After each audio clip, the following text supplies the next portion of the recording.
Sicuramente ve lo sarete chiesto, una volta visitato il lago di Bled, senza spostarsi di molto, quali sono i luoghi speciali che meritano una visita? Beh, sicuramente il bellissimo ma poco conosciuto castello di Grand Kamen, un'antica dimora del XII secolo costruita dai conti di Ortenburg per difendere l'accesso alla piana di Radovlika. Questo è sicuramente uno dei dolci preferiti di Cri. Sì! Sì. Meno male che non l'hai fatto sulla torta, vergognati. Vi rubo un secondo giusto per presentarci, siamo Gianluca e Cristina, appassionati di montagna, vi raccontiamo i sentieri più belli della nostra regione, accompagnati da Marta, la nostra cagnolona. Campo base, il furgoncino che abbiamo camperizzato. Tesoro, Dimmi. allora, siccome in sloveno, e tu sei bravissima con lo sloveno. Sloveno, in tedesco, in inglese, tutte lingue che io non conosco. Esattamente. No, italiano online, Allora, siamo nell'ex castello di Grand Kamen. Bellissimo. Allora, una struttura tenuta ancora, diciamo, abbastanza bene. Sì, sembra di sì. Ma molto molto carina, in un ambiente rurale. Fantastico, no? Cioè, venite perché è veramente una figata. Adesso andiamo a visitarlo. Ci troviamo in prossimità dell'abitato di Beguni e Nagoreninsk, dove sorgono le maestose rovine di un castello che ha fatto la storia.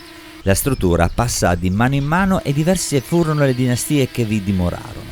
La parte più antica è costituita da una torre rettangolare che fungeva da punto strategico per il controllo della valle della Draga.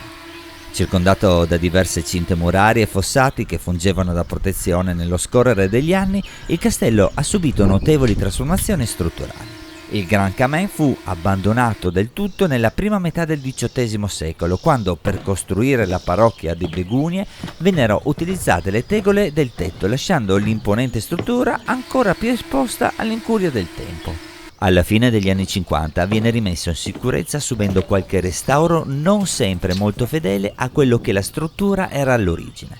Il castello è possibile visitarlo gratuitamente e sicuramente rientra in una di quelle visite che non potete perdere. Il passare del tempo non ha di certo compromesso il suo portamento maestoso e il panorama che lo circonda lo rende più affascinante che mai.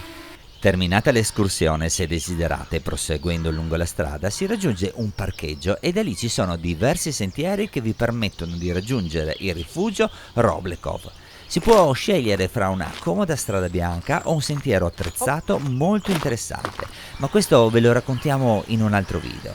Per chiudere in bellezza ci siamo fermati presso la Gostila Draga, dove abbiamo mangiato delle lubianska spettacolari e provato il dolce preferito da Cristina, la gubanizza.